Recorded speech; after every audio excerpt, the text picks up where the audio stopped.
On passe au second chapitre de ce journal, le Dimanche Magazine. Comme tous les 4 ans, les Allemands élisent aujourd'hui même les députés du Bundestag, la chambre basse du Parlement. Ces élections au suffrage universel direct renouvellent la totalité des 709 sièges, mais désignent en même temps le futur chef du gouvernement fédéral, le chancelier ou la chancelière, traditionnellement issu de la famille politique qui arrive en tête. Serait-ce le cas aujourd'hui? On le saura autour de 18h, heure locale. Mais en attendant, nous allons en parler 15 minutes durant avec l'ambassadeur d'Allemagne en Côte d'Ivoire. Monsieur l'ambassadeur, suivons ce reportage qui arrive et puis on revient pour échanger.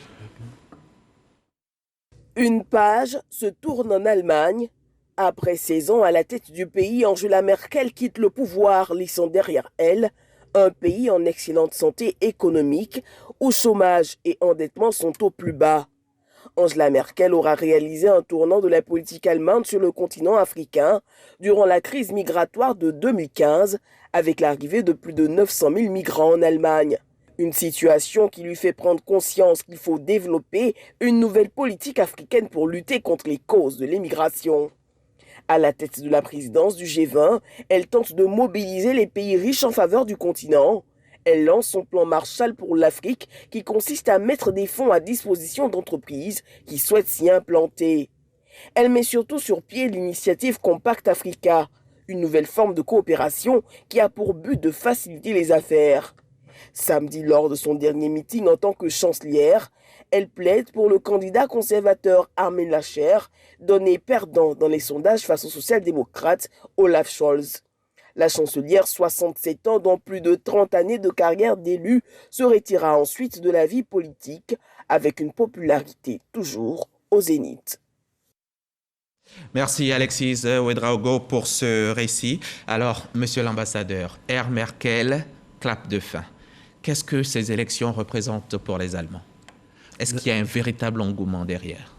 Oui, définitivement, parce que depuis longtemps, depuis 2005, ce sont les premières élections où personne ne sait qui va gagner. Et je crois la population, les gens partout, sont impatients, sont curieux de voir qui va remplacer la chancelière Merkel après 16 ans au pouvoir. Alors toute une génération a vécu aussi chez nous en Allemagne avec la chancelière Merkel comme chef du gouvernement. Et en quoi ces élections sont importantes pour l'Allemagne d'abord, pour l'Europe elle-même et puis pour l'Afrique? Comme j'ai indiqué, c'est vraiment un changement. Ça se constitue un changement parce que en Allemagne, en Europe, dans le monde entier, on est habitué à des façons de faire de la chancelière Merkel. C'est en cela qu'on dit que l'élection est ouverte parce qu'on ne sait pas véritablement qui va remplacer Angela Merkel. Oui, exactement. Et parce qu'on n'a pas un parti majoritaire et on a toujours des coalitions, plusieurs partis, plusieurs schémas et en plus, selon les sondages, encore un tiers de la population est indécis qui ils vont voter, pour qui ils vont voter. Et expliquez-nous votre système électoral. Il semble assez complexe quand même. Oui, ça c'est compliqué, mais quand même balancé. On a une combinaison entre les élections à suffrage majoritaire et les élections à suffrage proportionnel. Et ça veut dire la moitié des sièges au Parlement sont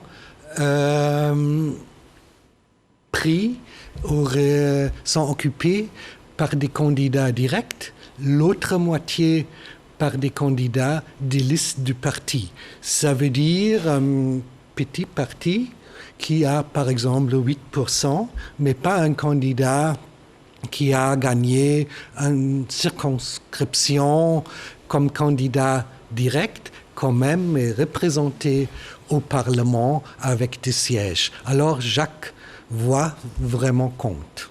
Et chez vous, c'est le régime parlementaire, hein, il faut le dire. Angela Merkel décide de ne pas se représenter après 4 mandats. 4 mandats, c'est quand même 16 années passées à la tête du gouvernement.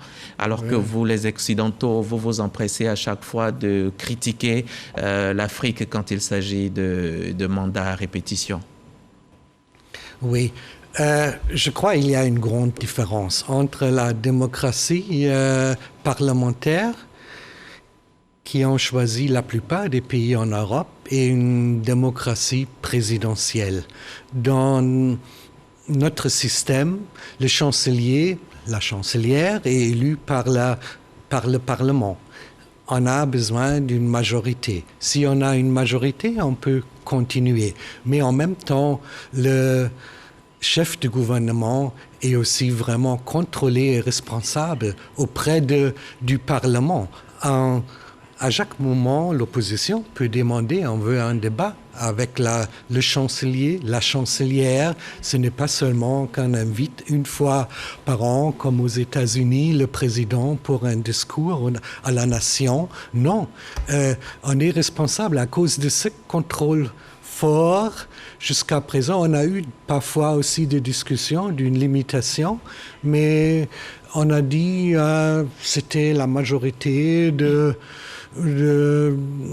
l'opinion au Parlement. Non, parce que nous sommes forts, on contrôle le gouvernement, on n'a pas besoin d'une limitation. Et comme ça, Merkel a pu continuer pour vraiment 16 ans. Pendant 16 ans. Angela Merkel, c'est donc 4 présidents français. Angela Merkel, née Kastner.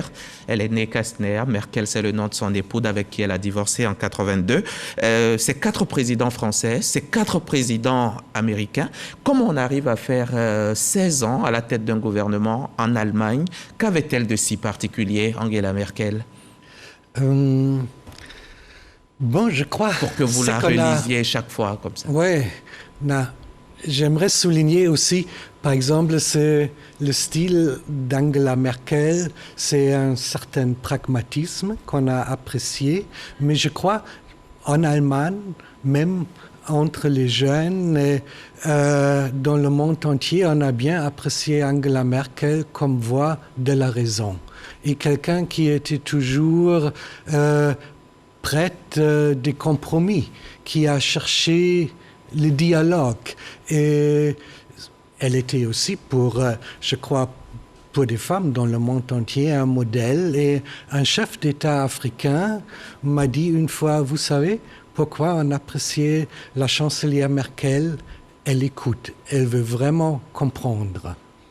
Et elle bénéficie de 80% quand même, elle bénéficie de l'estime du peuple allemand. 80% des Allemands pensent qu'elle a bien travaillé. Mais on se souvient de sa politique migratoire en 2015-2016 où elle a été beaucoup critiquée, non? Où elle a laissé entrer près d'1 million de migrants en Allemagne. Oui, mais là, j'aimerais... citer la chancelière elle-même. Elle a dit en 2015, vraiment en pleine crise migratoire, elle a dit, en résumé, je le dis franchement, si nous devons maintenant commencer à nous excuser pour notre humanité, pour notre compassion en temps de crise, alors ça ne sera plus mon pays. Et à titre personnel, je n'ai rien à ajouter. Je suis d'accord. Ouais. Vous êtes d'accord avec elle, vous la citez. Quel peut être l'avenir de Angela Merkel aujourd'hui, l'avenir politique et l'avenir dans tout court, Angela Merkel, elle qui est chercheuse, chercheuse en physique? Oui, c'est juste, c'est aussi, ça fait peut-être partie de la méthode de la chancelière Merkel de vraiment penser des choses, des solutions trouvées, pas d'ici d'une manière très facile. On a dit même, on a l'expression Merkel en allemand, créer, ça veut dire de vraiment d'attendre le développement et considérer tous les aspects d'une affaire, mais sur le futur aussi, typiquement Merkel, c'est ouvert. Dans une interview récemment, elle a dit « Bon, je vais d'abord dormir et je vais après voir ». On sait qu'elle a reçu le titre honorifique de docteur honoris causa dans une université de Baltimore, comme dans 12 autres pays du monde. Ça pourrait être, par exemple, quelque chose qu'elle pourrait faire, des conférences à droite et à gauche. Est-ce que Angela Merkel a préparé un dauphin? Non. Elle a décidé de laisser cette décision au parti.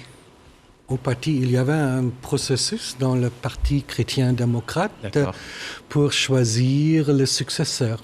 D'accord. Et qui sont les candidats et qui est favori, selon vous et selon les sondages? Il y a les... Bon, comme je dis, c'est ouvert selon les sondages. On a eu des élections, une campagne très intéressante avec des changements des candidats qui étaient en avant. Bon, selon les derniers sondages, c'était le candidat du Parti social-démocrate.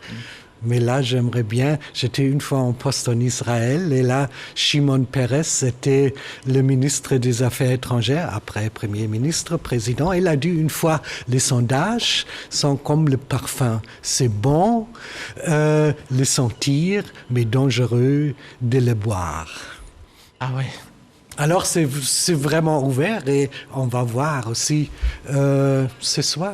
À partir de 18h, 16h ici. Ici à Abidjan, 16h, 18h, heure locale. En Allemagne, le gouvernement fédéral est toujours dirigé par des coalitions. Expliquez-nous ça. Pourquoi il faut être à plusieurs pour diriger? Oui, parce que les partis politiques n'ont pas pu gagner vraiment une majorité absolue. Dans le passé, très souvent, on a eu un système de 3 partis, chrétiens-démocrates, sociaux-démocrates, les libéraux, mais depuis plus de 20 ans, on a aussi les Verts, on a les libéraux, on a un parti très gauche et dans les États fédéraux, par exemple, on a des gouvernements de tout schéma et de toutes variations. D'accord. Et les candidats en lice, on a la CDU, la SPD, les Verts et également. Les Verts sont dans la course et semblent être en bonne voie, vous pensez? Mais ils ont, selon les sondages, comme j'ai dit, en guillemets, les sondages étaient même au début de la campagne presque au même niveau que les chrétiens démocrates. Oui. Dans les semaines dernières, oui. Ils ont dans les sondages un peu perdu, mais ils ont aussi une candidate, une femme, comme candidat. Oui. Ils sont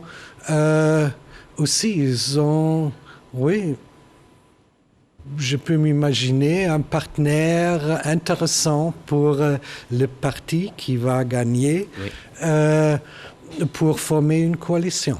Comment on peut résumer la politique étrangère de l'Allemagne? Oui, pour la politique étrangère d'Allemagne, il faut dire il y a un consensus en général entre les partis. Pas les 2 partis de l'extrême droite ou plutôt gauche, très gauche, mais autrement, on a un consensus d'une politique étrangère qui est fondée sur un contexte européen et la politique et multilatéral. En Afrique, précisément, la politique allemande.